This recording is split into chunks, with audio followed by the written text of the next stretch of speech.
හෝ ස්කිප් කරන්න නැතුව ඔහොම පොඩ්ඩක් ඉන්න. ඔයාගේ ගෙදර ඉන්න පොඩි දරුවෙක් හරි ඔයා හරි දිගටම රීල්ස් ෂෝට්ස් බලන්න පුරුදු වෙලා ඉන්නවද? ඔයාලා ඔය ස්ටිමියුලේෂන් කියන වචනේ මීට කලින් අහලා තියෙනවද? ඔයාට කිසිම දෙයකට එක දිගට ફોකස් කරන්න බැරුවද ඉන්නේ?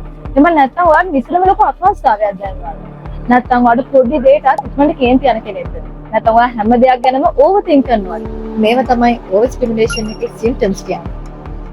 ෂෝට්ස් රීල්ස් බලලා කොහොමද ඕවර් ස්ටිමියුලේෂන් එකක් ඇති වෙන්නේ?